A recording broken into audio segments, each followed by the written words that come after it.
Hai, ketemu lagi di kelas pemrograman. Kali ini aku mau jelasin materi tentang array di JavaScript seperti yang kalian lihat di video. So langsung aja kita mulai ke videonya. Oke, di sini aku akan memberikan contoh tapi untuk di konsolnya ya, menampilkan output hanya di konsol JavaScript. Jadi kalian bisa mendeteksi kesalahan atau error. Nah, di sini kita menggunakan var itu untuk deklarasiin suatu variabel. Di sini kalian masukin aja variabelnya. Aku mau masukin variabelnya negara. Nah, untuk membuat array itu kalian harus menggunakan kurung siku gitu, baru masukin nilainya. Di sini nilainya aku masukin Indonesia, Australia, Belanda. Dia itu cara buatnya itu harus menggunakan tanda kutip terus dipisah sama tanda koma. Nah, hasilnya nanti akan seperti ini. Ini kan belum ada hasilnya. Ini pas kalian ketik, kalian lihat di konsol. Gimana cara manggil nilai dari si indeks itu? Caranya itu kayak gini. Kalian tinggal ketik aja console.log.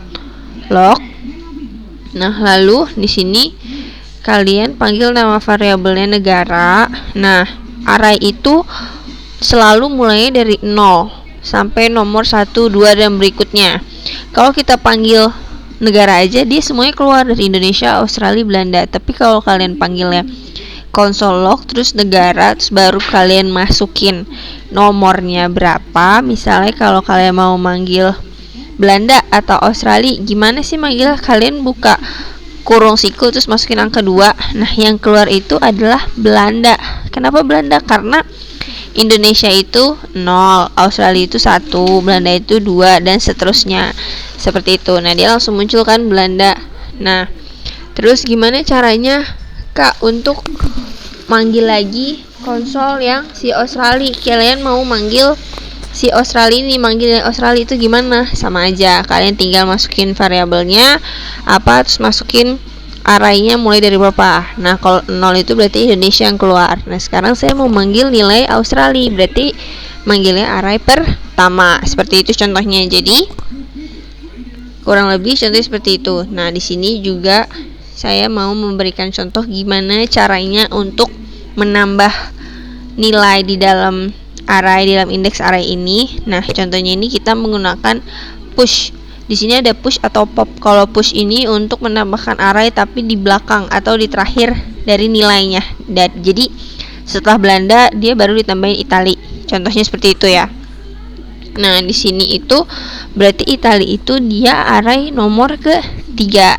Nah, kalau mau manggil itu kita harus manggilnya di bawahnya si indeks negara push ini, dipanggil array nomor 3 baru dia muncul negaranya Itali. Contohnya seperti itu. Tapi kalau kalian manggilnya di dalam indeks yang nomor 0, 1 dan 2, manggil nomor 3, dia tidak akan terdeteksi tulisannya undefined gitu, karena kita tidak nambahin arraynya di dalam indeksnya atau nilai si Indonesia, Australia, Belanda ini.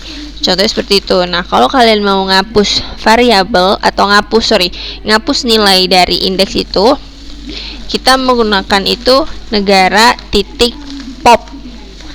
Nah, di sini itu untuk menghapus nilai dari array tapi yang paling terakhir, yaitu hanya Italia yang bisa kita hapus. Nah, kalau mau hapus lagi berarti kita bisa hapus lagi Belanda, Australia, Indonesia. Seperti itu contohnya. Nah, di sini kita masukin aja langsung contohnya negara titik pop. Nah, langsung aja titik. Nah, dia langsung hilang, undefined gitu.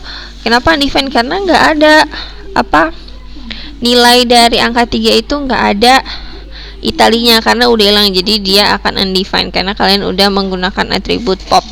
Jadi kurang lebih seperti itu tentang materi array di JavaScript. So, kalau kalian suka sama videonya, jangan lupa di like, di comment, jangan lupa juga di subscribe, jangan lupa juga di share ke teman-teman kalian, dan sampai ketemu di video selanjutnya.